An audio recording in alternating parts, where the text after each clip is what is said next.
Hello दोस्तों। अब हम लोग देखने वाले हैं खिलजी वंश के बारे में। इससे पहले हम लोगों ने देखा किस तरीके से गुलाम वंश का उदय होता है और धीरे धीरे करके 1290 आते आते गुलाम वंश समाप्त हो जाता है। और दोस्तों, गुलाम वंश में के समाप्त होने में सबसे बड़ा योगदान था जलालुद्दीन फिरोज खिलजी का, जिसने गुलाम वंश के अंतिम शासक शमशुद्दीन कयूमर्स की हत्या करके गुलाम वंश की शासन व्यवस्था अपने हाथों में ले ली थी और दिल्ली पे खिलजी वंश स्थापित किया था। तो दोस्तों, जलालुद्दीन फिरोज खिलजी 1290 में दिल्ली की गद्दी पे बैठता है। ये एक अफ़गानी शासक था। तो अब तुर्कियों का शासन दिल्ली से समाप्त हो जाता है और जलालुद्दीन फिरोज खिलजी एक अफ़गानी शासक के तौर पे दिल्ली पे स्थापित होता है।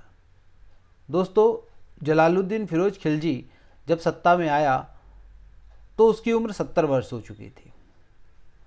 अब उम्र अधिक थी तो उसने युद्ध की नीतियों से इतर सहिष्णुता की नीति अपनाई और न सिर्फ अपने मित्रों के लिए बल्कि अपने दुश्मनों के लिए भी वो काफ़ी उदार हो गया।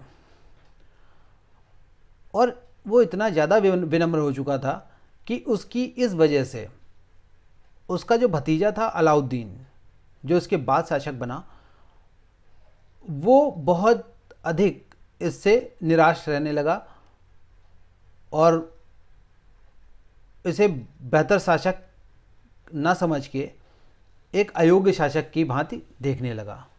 तो अलाउद्दीन का इरादा था कि शासन इस तरीके से नहीं चलता, जो शासन तलवारों के बल पर जीता जाता है वो इतना उदार होके कैसे चलाया जा सकता है। कुछ हद तक वो सही भी था, लेकिन जलालुद्दीन फिरोज खिलजी ने इस पे ध्यान नहीं दिया और वो अपनी उदार नीतियों से अपनी शासन व्यवस्था चलाता रहा। उसकी एक कहानी बहुत महत्वपूर्ण है। उसके समय में था मलिक छज्जू नाम का एक विद्रोही, और उसने विद्रोहों की हद कर रखी थी। मतलब जलालुद्दीन फिरोज के खिलजी के खिलाफ वो जितने षड्यंत्र हो सकते थे बनाता रहता था। एक बार युद्ध में उसको पकड़ लिया जाता है। जाहिर था जलालुद्दीन फिरोज खिलजी उसको मौत की सज़ा दे देते या उसकी हत्या करवा देते, लेकिन उन्होंने मलिक छज्जू को अपने यहाँ खाने पे निमंत्रण दे दिया और उसको माफ़ भी कर दिया और एक अधिकारी की भूमिका में भी रख लिया। मतलब जलालुद्दीन फिरोज खिलजी इतने ज़्यादा उदार हो गए कि उन्होंने मलिक छज्जू, जो उनका घोर विद्रोही था, विरोधी था, उसको अपना साथी बना लिया। इस बात से भी अलाउद्दीन को बहुत निराशा हुई और जलालुद्दीन का ये फ़ैसला उसे बिल्कुल पसंद नहीं आया। जलालुद्दीन का मानना था कि एक मुस्लिम होते हुए मैं दूसरे मुस्लिम की हत्या नहीं करूँगा। शायद उम्र का तकाजा भी था और थोड़ा सा धार्मिक कारण भी इसके पीछे था।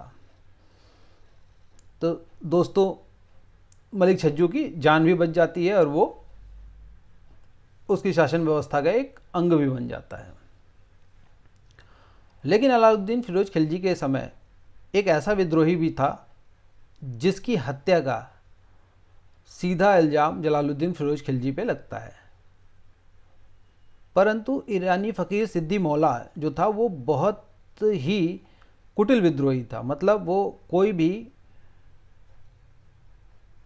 तरीका या कोई भी स्थान नहीं छोड़ रहा था जलालुद्दीन के लिए कि वो किसी भी तरीके से माफ़ किया जा सकता। तो जब उसको पकड़ लेता है जलालुद्दीन फिरोज खिलजी, तो उसे हाथी के पैरों के तले कुचलवा देता है। यही इतिहास में एक जलालुद्दीन फिरोज खिलजी के सामने आता है कि वो उसकी शासन व्यवस्था के दौरान एक जो महत्वपूर्ण हत्याओं में जिसको गिना जाता है वो है ईरानी फ़कीर सिद्दी मौला की हत्या। और दोस्तों, इसके पीछे भी जलालुद्दीन की उतनी भूमिका नहीं मानी जाती जितनी उसके भतीजे अलाउद्दीन की मानी जाती है। फिर जलालुद्दीन ने अपने शासन विस्तार के लिए बहुत सारे आक्रमण भी किए, जिसमें एक रणथंभौर का आक्रमण था 1290 में ही किया था उसने और वो हार गया था। वापस आया, फिर 1292 में उसने मंदसौर पर आक्रमण किया, वहाँ काफ़ी लूटपाट भी की, धन दौलत लूटा और उसको अपने सल्तनत या अपने शासन के हिस्से में मिला लिया। तो मंदसौर भी उसका शासन का हिस्सा हो गया। और जैसा कि हम लोग जानते हैं उस समय मंगोल बहुत एक्टिव थे, तो मंगोलों ने इसके शासन में भी आक्रमण किया। और अब्दुल्ला के नेतृत्व में, मतलब उस समय मंगोलों का नेता अब्दुल्ला था, उसके नेतृत्व में जब भारत पे आक्रमण किया मंगोलों ने, जलालुद्दीन फिरोज खिलजी उनसे लड़ा और उनको हरा दिया और काफ़ी सारे मंगोलों को उसने पकड़ लिया या गिरफ्तार कर लिया। लेकिन जलालुद्दीन फिरोज खिलजी की उदार नीति, उसने मंगोलों के सामने, जिनको पकड़ा था उनके सामने शर्त रख दी कि हम तुम्हारी हत्या तब नहीं करेंगे अगर तुम लोग मुस्लिम बन जाते हो, तो हम न सिर्फ तुम्हें माफ़ कर देंगे बल्कि तुम्हें यहाँ बसने के लिए भी स्थान देंगे और तुम्हारे साथ एक साधारण व्यक्ति के समान ही व्यवहार होगा। तो दोस्तों, इस बात से मंगोलों को कोई परहेज नहीं हुआ। उन्होंने लगभग 4000 मंगोलों ने मुस्लिम धर्म अपना लिया और दिल्ली के आसपास वो बसने लगे। तो ये एक बहुत बड़ा काम माना जाता है जलालुद्दीन फिरोज खिलजी की उदार नीति का, कि उसने किस तरीके से बिना खून बहाए इतने सारे मंगोलों को अपने प्रभाव से मुस्लिम बना दिया। लेकिन दोस्तों, समय के साथ उसका भतीजा अलाउद्दीन खिलजी, जो पहले से ही शासन व्यवस्था को हड़पने के उद्देश्य से कार्य कर रहा था, अब निरंकुश हो चुका था। तो अलाउद्दीन क्या करता है कि अब जलालुद्दीन फिरोज खिलजी से अनुमति नहीं लेता है, मतलब वो अनुमति की आवश्यकता नहीं समझता है और अपने निर्णय वो स्वयं लेने लगा। किस पे कहाँ आक्रमण करना है, किससे विद्रोह करना है, वो स्वयं ही करने लगा। और जलालुद्दीन फिरोज खिलजी को बिल्कुल भी इसकी भनक नहीं लगती थी। जब वो कहीं कुछ कर देता था तब जलालुद्दीन फिरोज खिलजी को पता चलता था उसके बाद कि अलाउद्दीन ने ऐसा कर दिया है।